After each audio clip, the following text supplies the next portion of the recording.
Henko stain champion laundry fresh Srirastu Subhamastu. రకరకాల సెగ్మెంట్లతో మిమ్మల్ని ఆకట్టుకుంటున్న Henko stain champion laundry fresh Srirastu Subhamastu కార్యక్రమానికి స్వాగతం. తన తెలివితేటలతో స్ఫూర్తిని కలిగించే ఆలోచనలతో రకరకాల రంగాలలో తనకంటూ ఒక ప్రత్యేకమైన స్థానాన్ని సంపాదించుకున్న ఓ మహిళని మనం జ్యోతిగా పిలుచుకుంటున్నాం కదా. అలాంటి జ్యోతిని ఇప్పుడు పలకరిద్దాం.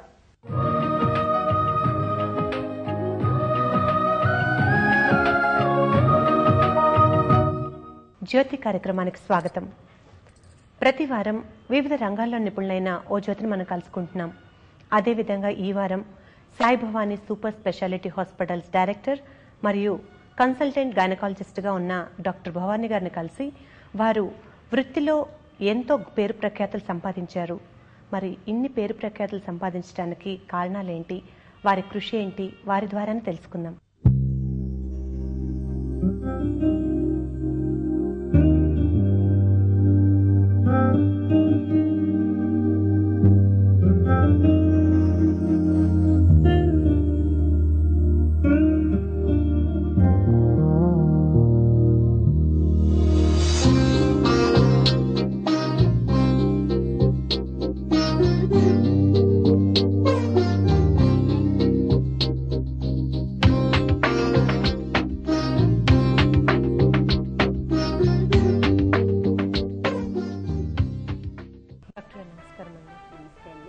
డాక్టర్ గారు, మీరు వృత్తికి డాక్టర్ కాబట్టి మీ ప్రొఫెషన్ గురించి మాట్లాడుకునే ముందుగా మీ చిన్ననాటి జ్ఞాపకాలు, మీ బాల్యం ఎక్కడ జరుగుతుంది, అవన్నీ మా ప్రేక్షకులతో కొంచెం పంచుకుంటారా?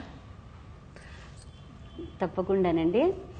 నేను కాకినాడలో, అంటే ఈస్ట్ గోదావరి జిల్లా కాకినాడలో ఎగువ మధ్యతరగతి కుటుంబంలో పుట్టాను. మా నాన్నగారు కెమిస్ట్రీ డిపార్ట్మెంట్లో లెక్చరర్గా వర్క్ చేసేవారు పిఆర్ కాలేజ్ కాకినాడలో. అది చాలా పెద్ద కుటుంబం. అంటే నాన్నగారు, అమ్మ, మేనత్తలు, చిన్నాన్నలు, తాతగారు, చిన్న తాతగారు, ఇలా అందరూ కూడా ఒక పెద్ద జాయింట్ ఫ్యామిలీ అన్నమాట. ఎంతో చల్లగా, హోమ్లీగా, ఎంతో ఎఫెక్షనేట్గా ఎవరి బాధ్యత వాళ్ళకు పంచుకుంటూ అందరిని ఎంతో ఎఫెక్షనేట్గా ఉండే అట్మాస్ఫియర్లోంచి నేను పుట్టి పెరగడం జరిగింది. ఇప్పటికీ కూడా ఎంతో ఆ ఇంటిని కానీ ఆ ఊరిని కానీ తలుచుకుంటే మనసంతా చాలా సంతోషంగా ఉంటుందన్నమాట. అంటే మళ్ళీ అటువంటి కలిసి ఉన్న కుటుంబం, జాయింట్ ఫ్యామిలీస్ అది ఇంకా మరి రాదేమో అనే ఫీలింగ్స్ కూడా వస్తుంటాయి. ఎవరి పని వారు చేసుకుంటూ ఎదుట ఉన్న పక్కన ఉన్న వారికి సహాయం చేస్తూ అందరూ కలిసిమెలిసి ఆప్యాయతగా ఎఫెక్షనేట్గా ఉండేవాళ్ళం అండి చిన్నప్పుడు. ఓకే డాక్టర్ గారు, మీరు ఎక్కడ చదవటం జరిగింది? కాకినాడలోనే జరగడం జరిగిందా? నా చదువు మొత్తం కూడా అంటే ఏం చెప్పాలంటే కేజీ నుంచి పీజీ దాకా, అంటే కిండర్ గార్డెన్ నుంచి పోస్ట్ గ్రాడ్యుయేషన్ దాకా మొత్తం అంతా కూడా కాకినాడలోనే జరిగిపోయిందండి. నా అదృష్టం ఏంటంటే ఎప్పుడు చదువులో ముందునే ఉండి ఫస్ట్ ర్యాంక్ సాధిస్తూ ఎప్పుడు టాపర్గానే ఉండడం వల్ల నాకు ఎక్కడ కావాల్సి అక్కడ సీట్ వచ్చి నాకు అనుకున్న బ్రాంచ్లో సీట్ పీజీలో కూడా దొరికి అంత చదువు కూడా కాకినాడలో ఉన్న చోట్లోనే ఏమాత్రం కష్టం లేకుండా జరిగిపోయిందండి. మీ సిస్టర్స్, బ్రదర్స్ ఎంతమందో చెప్తారా? అంటే నాకు ఒక తమ్ముడు, ఒక చెల్లి ఉన్నారు. తమ్ముడు కంప్యూటర్ ఇంజనీర్గా అమెరికాలో స్థిరపడ్డాడు, ఇప్పుడు సిటిజన్ అక్కడ అంతను. అండ్ సిస్టర్ ఏమో ఈ ఊర్లోనే సెటిల్ అయ్యారు, హైదరాబాద్లో. ఓకే డాక్టర్ భవానీ గారు, మీరు మీ హస్బెండ్ కూడా డాక్టర్స్ కదండి. మరి ఇద్దరు ఒకే ప్రొఫెషన్కి సంబంధించి దంపతులు ఉంటే మీ ఫ్యామిలీ లైఫ్ని ఏమన్నా మిస్ అవటం జరుగుతుందా? అంటే హస్బెండ్ డాక్టర్ అయితే ఫ్యామిలీ లైఫ్ మిస్ అవడం అంటూ ఏమీ జరగదండి. ఇంకా better understanding of the problems జరుగుతుంది. నా వృత్తి ఇంత జాగ్రత్తగా కంటిన్యూ చేయడానికి నా భర్త సహకారం చాలా ఉంది. అంటే ఇంట్లో బాధ్యతలు షేర్ చేసుకోవడం విషయంలో కానీ, డాక్టర్గా నాకు బయట సహాయం చేయడం విషయంలో కానీ, అంటే అర్ధరాత్రి సపోజ్ నేను కేసు కోసం వెళ్లాల్సి రావడం జరిగితే అతను ఎంతో కోఆపరేట్ చేసి ఆ విధంగా ఆయన సహకరించి నేను ఈ రోజు ఇక్కడ ఉండడానికి కారణమయ్యారు. ఆయన కూడా, ఆయన సహకారం ఎంతో ఉందండి. ఓకే అండి. డాక్టర్ భవానీ గారు, మీ ప్రొఫెషన్లో మీరు ఇంతగా అభివృద్ధి సాధించడానికి మీ తల్లిదండ్రుల పాత్ర ఏ విధంగా ఉందో చెప్తారా? నా తల్లిదండ్రుల విషయానికి వస్తే నాకు వాళ్ళు దేవుడితో సమానం అండి. చిన్నప్పటి నుంచి ఎన్నో కష్ట నష్టాలకు వచ్చి మాపై ఎటువంటి బాధ్యత కానీ, ఎటువంటి బరువు కానీ వేయకుండా పిల్లల విషయంలో ఎంతో బాధ్యతగా వాళ్ళు వాళ్ళకున్న బాధ్యతలన్నీ మోస్తూ కూడా ఎకనామికల్గా ఏ ప్రాబ్లమ్స్ ఉన్నా ఎటువంటి ప్రాబ్లమ్స్ వచ్చినా కూడా మాకు ఇంత కూడా కష్టాన్ని తీసుకురాకుండా చదువు విషయంలో కానీ మాకు అవసరాలు తీరే విషయంలో కానీ అన్ని విధాలుగా ప్రతి క్షణం చెయ్యి పట్టి నడిపిస్తూ గైడ్ చేస్తూ ఎంతో విధంగా my father is a friend, philosopher, guide and God, everything to me. So ఇది నా పేరెంట్స్ పట్ల నాకున్న కృతజ్ఞత అండి. డాక్టర్ గారు, మీరు చిన్నప్పటి నుంచే మీకు డాక్టర్ అవ్వాలనే అంబిషన్ ఉండేదా, లేకపోతే చదువుతూ ఉన్నాను కాబట్టి చదువులో ఫస్ట్ నాకు సీట్ వచ్చింది అందుకోసమే నేను డాక్టర్ వృత్తి తీసుకున్నాను అని అంటారా? అంటే చిన్నప్పటి నుంచే డాక్టర్ అవ్వాలి అంటే నాకు నిజంగా డాక్టర్ చదవాలనే ఫీలింగ్ కలిగింది 5వ క్లాస్లోనండి. అంటే మా తాతయ్య గారు ఉండేవారు, అంటే ఆయన ఈ హార్ట్ డిసీజ్ తోటి సఫర్ అవుతూ ఉండేవారు అనమాట. అంటే నాకు చాలా అటాచ్మెంట్ ఆయన అంటే. సో అది చూసి ఆయన సఫరింగ్ అది చూసి నేనే పెద్ద చదివి ఆయన ఎందుకు క్యూర్ చేయకూడదు అలాంటి ఫీలింగ్ 5వ క్లాస్ నుంచి నాకు మొదలైందనమాట. సో మెడిసిన్ మీద గ్రాడ్యువల్గా ఈ సబ్జెక్ట్ మీద ఇంట్రెస్ట్ పెరిగింది, అది సాధించి తీరాలనే పట్టుదల పెరిగింది. బాగా చదువుకున్నాను, సాధించాను. డాక్టర్ భవానీ గారి నుంచి మరిన్ని విషయాలు తెలుసుకునే ముందు ఒక చిన్న విరామం.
డాక్టర్ గారు, మీరు మీ వృత్తిలో ప్రవేశించిన అంటే పీజీ అయిపోయిన తర్వాత మొట్టమొదటిసారిగా జాబ్ చేయడం జరిగిందా, లేకపోతే ఓన్గా క్లినిక్ పెట్టి ఓన్గా డిస్పెన్సరీ రన్ చేయడం జరిగిందా? లేదండి, మొదటి మెడిసిన్లో అంటే post graduation in gynaecology obstetrics పూర్తి కాగానే మేము గవర్నమెంట్ సర్వీస్లోకి ఎంటర్ అయ్యాము. అది కూడా ప్రైమరీ హెల్త్ సెంటర్లో సిద్దిపేట నుంచి అబౌట్ 50 కిలోమీటర్స్ దూరంలో ఉన్న పుల్లూరు అనే కుగ్రామంలో నేను నా హస్బెండ్ ఇద్దరూ కూడా అక్కడ రెసిడెంట్ డాక్టర్స్గా ఉండి అక్కడ ఆ ప్రజలకి, పల్లె ప్రజలకి సేవ చేయటం జరిగింది. అంటే మా వృత్తిలో రిక్రూట్మెంట్ తీసుకున్నప్పుడే గవర్నమెంట్ సర్వీస్లో వాళ్ళు 2 years దాకా సర్వీస్ పల్లెల్లో చెయ్యాలి అనేది వాళ్ళు పెట్టారు. అదే విధంగా మేము దాన్ని యాక్సెప్ట్ చేసి ఫస్ట్ జాయిన్ అవగానే ఆ పల్లె సీమకి వెళ్ళి అక్కడ ప్రజలకి సర్వీస్ చేయడం అనేది జరిగింది. అక్కడ కూడా ఎంతో అంకిత భావంతో మేము వర్క్ చేశారు. డాక్టర్ గారు ఇప్పుడే చెప్పారు మీరు మీ హస్బెండ్ కలిసి అక్కడ వర్క్ చేశారని. ఇంతకు ముందు మీరు మీ హస్బెండ్ గురించి చెప్పలేదు. అదే విధంగా మీకు ఎంతమంది పిల్లలు కూడా చెప్తారా? నా హస్బెండ్ నేను ఆబ్స్టెటిషియన్ గైనకాలజిస్ట్ని, ఆయన జనరల్ సర్జన్ అండి. మాకు 2 పిల్లలు. పెద్దవాడు బాబు మెడిసిన్ ఫస్ట్ ఇయర్ చేస్తున్నాడు, వాడు కూడా మాలాగే ఇదే వృత్తి ఎంచుకున్నాడు.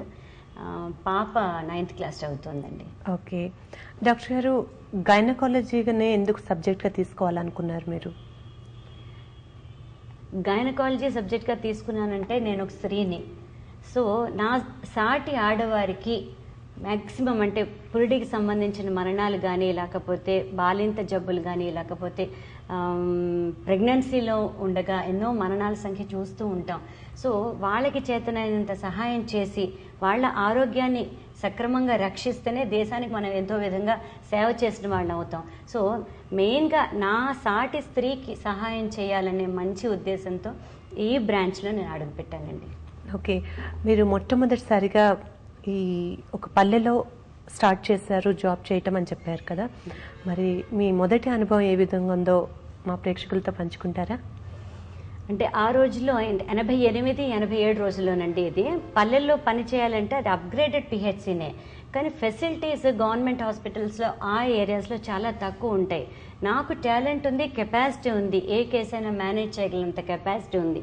కానీ అక్కడున్న ఫెసిలిటీస్లో మనం చూస్తూ కూడా వాళ్ళకి కాంప్లికేషన్స్తో వచ్చిన రోగులకి మనం తగిన సహాయం అందించలేకపోతూ ఉంటాం. సో మనం కెపాసిటీ ఉన్నా, మన కేపబిలిటీ ఉన్నా కూడా పరిస్థితులు అక్కడ ఫెసిలిటీస్ అనుకూలించక, అంటే ఉదాహరణకి ఆపరేషన్ థియేటర్ ఉండదు, లేదంటే మత్తు డాక్టర్ గారి సహాయం ఆ ఏరియాలో ఉండదు. సో అలాంటప్పుడు మనం చూస్తూ కూడా అన్నీ తెలిసి కూడా ఆ పేషెంట్ని హయ్యర్ సెంటర్స్కి, అన్ని ఫెసిలిటీస్ ఉన్న రిఫరల్ సెంటర్స్కి పంపించవలసి ఉంటుంది. సో మనకి ప్రైమరీ హెల్త్ సెంటర్స్లోనే అన్ని ఫెసిలిటీస్ అరేంజ్ చేయగలిగితే ఇలా కేపబిలిటీ ఉన్న డాక్టర్స్ సర్వీసెస్ ఎంతో ఎఫెక్టివ్గా ఆ ప్రైమరీ హెల్త్ సెంటర్స్లో యూటిలైజ్ చేసుకుని ప్రజలందరూ ఇంత దూరాలు రావక్కన అవసరం లేకుండా అక్కడే వారికి తగిన వైద్య సదుపాయం జరుగుతుందని నా అభిప్రాయం అండి. డాక్టర్ గారు, పల్లెల్లో 2 years వర్క్ చేయాలని ముందే గవర్నమెంట్తో ఆ విధంగా సర్వీస్ చేయాలని ఉందన్నారు కదా, 2 years వర్క్ చేసిన తర్వాత మీరు ఏం చేశారండి? పూర్తిగా 2 సంవత్సరాలు పల్లెసీమలో వర్క్ చేసిన తర్వాత టీచింగ్ హాస్పిటల్కి, అంటే ఈ అండర్ గ్రాడ్యుయేట్స్, పోస్ట్ గ్రాడ్యుయేట్స్కి టీచ్ చేయడానికి టీచింగ్ హాస్పిటల్స్ అని ఉంటాయి.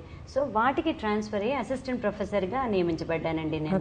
అది Osmania general hospital affiliated government maternity hospital Nayapul, జడ్జిఖానా అంటారనమాట. అంటే కొన్ని వేల మంది కాన్పులు అవుతూ ఉంటారు. అటువంటి పెద్ద ఇన్స్టిట్యూట్లో వర్క్ చేసే అదృష్టం నాకు కలిగింది. డాక్టర్ భవానీ గారు, మీరు అసిస్టెంట్ ప్రొఫెసర్గా జాయిన్ అయ్యానని చెప్పారు కదా, ఆ విధంగా ఎన్ని సంవత్సరాలు వర్క్ చేశారు, ఆ తర్వాత ఏం జరిగింది అనేది చెప్తారా? పూర్తిగా టీచింగ్ పీరియడ్ 5 సంవత్సరాలు ఉంటుందండి. 5 సంవత్సరాలు టీచింగ్ వృత్తిలో కొనసాగడం జరిగింది. అంటే అండర్ గ్రాడ్యుయేట్ స్టూడెంట్స్కి టీచ్ చేయడం, పాఠాలు చెప్పడం, పోస్ట్ గ్రాడ్యుయేట్ స్టూడెంట్స్కి నేర్పించడం, అంటే ఈ శస్త్రచికిత్స అవన్నిట్లో కూడా ట్రైనింగ్ మేము ఎలాగైతే మా ప్రొఫెసర్స్ నుంచి మేము ట్రైనింగ్ తీసుకున్నామో అలాగే మా జూనియర్ వాళ్ళకి, జూనియర్స్కి అంతా ఈ టీచింగ్ చేయడం అది జరిగిందండి. దాని తర్వాత స్వచ్ఛందంగా రిజైన్ చేసి మా అంతటా మాకు అంటే మాకు కొన్ని ఆశయాలు అనేవి ఉంటాయి కదా, నాకు నా భర్తకి కొన్ని ఆశయాలు ఉన్నాయి. సో మా అంతటా మాకు ఒక ప్రైవేట్గా ఒక హాస్పిటల్ స్టార్ట్ చేసి మనకి వీలున్నంతలో ప్రజలకి సర్వీస్ చేద్దాం అనే ఉద్దేశం కలిగింది. ఆ ప్రకారంగా సాయి భవానీ హాస్పిటల్ అనేది స్థాపించడం జరిగింది 97లో. అదొక 30 బెడ్స్ నర్సింగ్ హోమ్గా స్టార్ట్ చేసాం. అన్ని మల్టీ స్పెషాలిటీ సేవలు అందిస్తూ మెయిన్గా అందులోనే ఉండిపోయేవాళ్ళం. ఇది యాక్చువల్గా ఒక 20 కిలోమీటర్స్ సిటీ సెంటర్ నుంచి ఉంటుంది. జీడిమెట్ల అనే ఏరియా ఇండస్ట్రియల్ డెవలప్మెంట్ ఏరియా. ఈ మెడికల్ ఫెసిలిటీస్ చాలా తక్కువ ఉన్న ఏరియా అన్నమాట. ప్రజలందరూ కూడా సిటీలోకి వెళ్ళి కష్ట నష్టాలు కూర్చి ఆ చికిత్స తీసుకొని అవసరం లేకుండా వెల్ ట్రైన్ డాక్టర్స్, స్పెషలిస్ట్ ఇద్దరూ కూడా, తను సర్జను, నేను గైనకాలజిస్టు, 24 గంటలు హాస్పిటల్లోనే ఉండి 24 hours ప్రజలకి అందుబాటులో ఉండేటట్టుగా ఈ వైద్య సహాయం అందిస్తూ ఇక్కడే పిల్లలతో పాటు షిఫ్ట్ అయిపోయి ఇదే ఏరియాలో వీళ్ళతో పాటు బతుకుతూ మేము హాస్పిటల్ స్టార్ట్ చేయడం జరిగింది. నిర్వహిస్తూ వచ్చాము ఇన్ని సంవత్సరాలు. దాన్ని గ్రాడ్యువల్గా ట్రాన్స్ఫార్మ్ చేసి Sai Bhavani super speciality hospital కింద ఒక 108 పడకల hospital with all corporate facilities, corporate hospital start చేయడం జరిగింది జూలై 3వ తారీఖు 2004లో. అదండి. డాక్టర్ భవానీ గారు, మీరు డాక్టర్ వృత్తిలోకి వచ్చి ఇప్పటికి దగ్గరగా 18 సంవత్సరాలు కావస్తుంది. ఈ 18 సంవత్సరాల్లో ఎన్నో అనుభవాలు సంపాదించి ఉన్నారు. కొన్ని అనుభవాలను మాతో పంచుకోండి. డాక్టర్గా నా అనుభవాలు ఏంటంటే, గవర్నమెంట్ హాస్పిటల్లో పనిచేసిన మధ్యలో నాకు విదేశాల్లో పనిచేసిన అనుభవం కూడా ఉంది. ఇరాన్ లాంటి కంట్రీస్లో అక్కడ పనిచేసిన, లేదా ప్రైవేట్ సెటప్లో పనిచేస్తున్నా, ఎక్కడైనా సరే సేమ్ అంకిత భావంతో ప్రజలు వాళ్ళు పే చేస్తున్నారా లేకపోతే బీదవాళ్ళ అటువంటి ఎటువంటి తారతమ్యాలు లేకుండా అర్ధరాత్రి కానీ ఎప్పుడు పిలిచినా కూడా అందుబాటులో ఉంటూ సేమ్ డెడికేషన్తో ఇంతవరకు నేను పనిచేయడం జరుగుతూ ఉంది. వాళ్ళకి వైద్య సహాయం ఇచ్చే విషయంలో ఎటువంటి డిఫరెన్స్ చూపించకుండా నాకు ఎంతో గుర్తు. గవర్నమెంట్ హాస్పిటల్లో పనిచేసేటప్పుడు కొన్ని సందర్భాల్లో ఆ స్త్రీకి 10-15 మినిట్స్లో ఆపరేషన్ చేసి బిడ్డను తీయవలసిన పరిస్థితులు వస్తూ ఉంటాయి. అంటే బేబీ గుండె సరిగ్గా కొట్టుకోకపోవడం, లేదంటే బొడ్డు పేగు బయటకు వచ్చేయడం మానం నుంచి, అటువంటి కార్డ్ ప్రొలాప్స్ అంటూ ఉంటారు. సో అటువంటి కండిషన్స్లో నేను నా తోటి డాక్టర్స్, అంటే గవర్నమెంట్ హాస్పిటల్స్లో కూడా ఎంత అంకిత భావంతో డాక్టర్స్ పనిచేస్తూ ఉంటారంటే, ఇది ఎగ్జాంపుల్ నా స్వీయ అనుభవం చెప్తున్నాను. మేము పరిగెత్తి పేషెంట్ని స్ట్రెచర్ మీద వేసుకుని, మేము తీసుకుని స్ట్రెచర్ని ఆపరేషన్ థియేటర్ దాకా తీసుకువెళ్ళి, బ్లడ్ బ్యాంక్ ఒక కొలీగ్ పరిగెడితే బ్లడ్ కోసం మేము లోపలికి పేషెంట్ షిఫ్ట్ చేసుకుని అలా ఆపరేషన్ చేసి తల్లిని బిడ్డని కాపాడిన సందర్భాలు ఎన్నో ఉన్నాయండి. డాక్టర్ భవానీ గారి నుంచి మరిన్ని విషయాలు తెలుసుకునే ముందు ఒక చిన్న విరామం.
డాక్టర్ భవానీ గారు, 18 ఏళ్ల మీ అనుభవంలో మీరు సీనియర్ గైనకాలజిస్ట్గా మీ అనుభవాలను చూస్తే తెలుస్తుంది.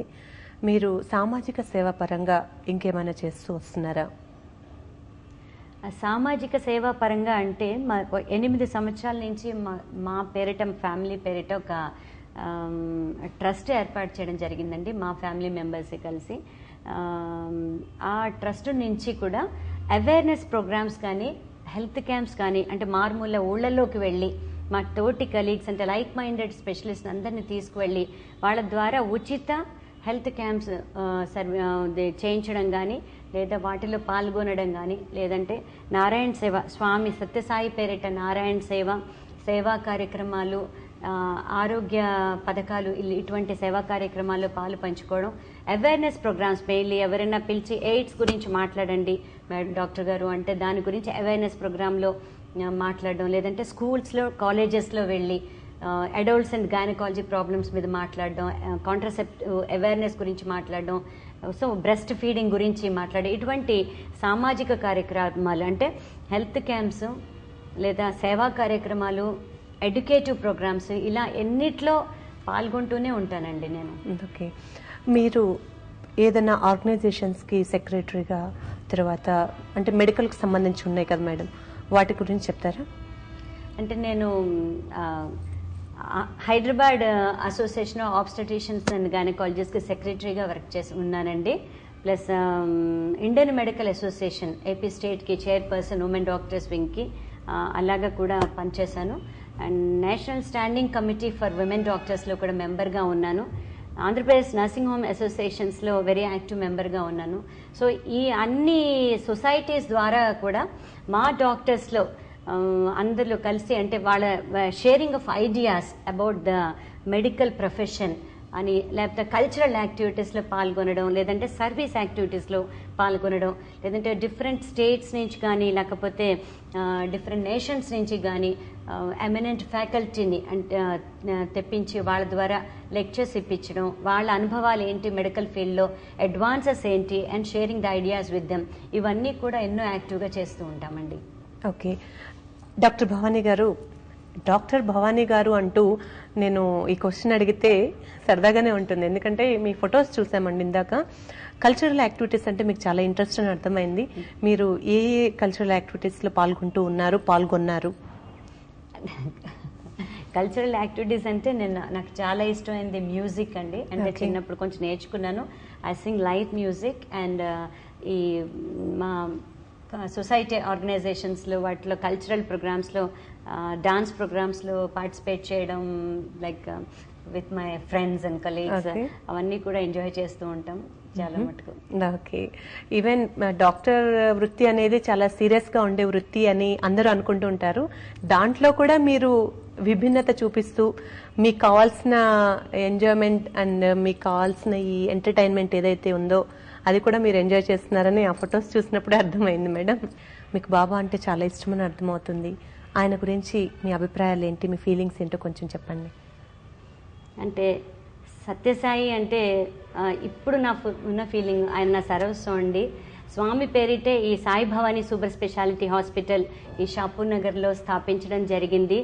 స్వామి చెప్పేది ఏంటంటే యూనివర్సల్ లవ్ ప్రాక్టీస్ మీన్స్ ప్రతి వాళ్ళని కూడా, అంటే ఇప్పుడు మన ప్రేమ అనేది మన కుటుంబంలో కొంతమంది పరిధికే ఉండకూడదు. దాన్ని కొంచెం ఎక్స్టెండ్ చేసి మన చుట్టుపక్కల వాళ్ళ మీద, సొసైటీలో సమాజంలో మిగతా వ్యక్తుల మీద, అల్టిమేట్గా ఎంటైర్ వరల్డ్ పాపులేషన్. సో స్వామి ప్రీచ్ చేసేది యూనివర్సల్ లవ్ ప్రాక్టీస్ చేయండి, హెల్ప్ ఎవర్ హర్ట్ నెవర్ అనేది చెప్తూ ఉంటారు. అది చాలా అంటే దాని ఇన్ఫ్లుయెన్స్ మా జీవితాల మీద చాలా ఉంది. ఉదాహరణకి నా పేషెంట్స్తో మాట్లాడుతుంటే నా కుటుంబ సభ్యులతో నేను మాట్లాడుతున్నట్టు ఫీలింగ్ నాకు ఉంటుంది. వాళ్ళు కూడా అదే విధంగా వాళ్ళ ప్రాబ్లమ్స్ చెప్పుకోవడం, కళ్ళం నీళ్లు రావడం, అంటే ఎంతో ఎఫెక్షనేట్గా కలిసిపోతారనమాట. పేషెంట్తో ర్యాపో డెవలప్ అవడం, హోల్ హార్టెడ్గా వాళ్ళతో మాట్లాడడం, వాళ్ళని ట్రీట్ చేయడం, వాళ్ళ ఇంట్లో ఒక వ్యక్తిగా నేను అయిపోవడం అనేది జరుగుతుంటుంది. ఇది మియర్ స్వామి ఇన్ఫ్లుయెన్స్ మాత్రమేనండి మా జీవితాల్లో. ఇది జీవితంలో పైకి వచ్చిన ఏ వ్యక్తి కానీ ఎవరైనా కూడా నాకు సోర్స్ ఆఫ్ ఇన్స్పిరేషనే. ఉదాహరణకి మదర్ తెరెసా గారి దగ్గర నుంచి, లక్ష్మీ నివాస్ మిత్తల్ గారి దగ్గర నుంచి, ప్రతి రంగంలో పైకి వచ్చిన ఎవరి జీవిత చరిత్ర చదివినా నాకు చాలా ఇన్స్పిరేషన్ వస్తుంది. అంటే ఎప్పటికీ మన పేరు గుర్తుండిపోయేలా, సమాజంలో మనం వెళ్ళిపోయిన తర్వాత కూడా మనం తలుచుకునేలా, ప్రజలకి దేనివల్ల అయితే మంచి జరుగుతుందో ఆ మంచి పని చేసే అవకాశం ఎప్పటికీ మేము గుర్తుండిపోయేలా ఈ ప్రపంచంలో, అది సత్యసాయి అనుగ్రహం వల్ల నాకు ఆ అదృష్టం కలగాలని నేను భగవంతుని ప్రార్థిస్తున్నాను. తప్పకుండా నేను అచీవ్ చేస్తానని అనుకుంటున్నాను. అది ఓకే డాక్టర్ గారు, డాక్టర్ వృత్తిలో కానివ్వండి లేకపోతే ఏ ప్రొఫెషన్లో అయినా ఎంచుకునే మహిళకు మీరు అందించే సందేశం ఏంటో చెప్తారా? నేను ఇచ్చే సందేశం నా సాటి స్త్రీలకు ఏంటంటే, మనం దేని మీదైనా దృష్టి పెట్టాలి, కలలు కనాలి. మనం ఏ విధంగానూ పురుషులకి తీసిపోలేదు ఎందులోనూ కూడా, శారీరకంగా కానీ మానసికంగా కానీ మనకి ఎంతో శక్తి ఉంది, భగవంతుడు ఇచ్చిన శక్తి. మనకు కావాల్సిన ఏమి దృష్టిలో పెట్టుకొని అందరితోనూ మంచిగా ఉంటూ ప్రతి క్షణం జీవితాన్ని ఆనందంగా గడుపుతూ, చిన్న ప్రాబ్లం వస్తే కృంగిపోకుండా మనం పెట్టుకున్న ఏం మీద దృష్టి సారించి కష్టపడి పని చేసి ఎంతో ఎంజాయ్ చేస్తూ మనం చేస్తున్న పనిని మనకు కావాల్సింది అచీవ్ చేసి ఆ రోజు గర్వంగా తలెత్తుకుని నేను ఈరోజు నాకు కావాల్సింది నేను సాధించాను అని సాటి స్త్రీకి ఉదాహరణగా నిలవాలని నా సందేశం అండి. డాక్టర్ భవానీ గారు, మీరు అందించిన సందేశం చాలా బాగుందండి. ఈ సందేశాన్ని ప్రతి మహిళ కూడా సరైన పద్ధతిలో రిసీవ్ చేసుకుని ఆచరిస్తే మాత్రం తప్పకుండా సక్సెస్ అవుతారు. ఎన్నో విషయాలను మా టీవీ ప్రేక్షకులకి మరియు మా అందరికి తెలియచెప్పినందుకు ధన్యవాదాలండి. నమస్తే అండి.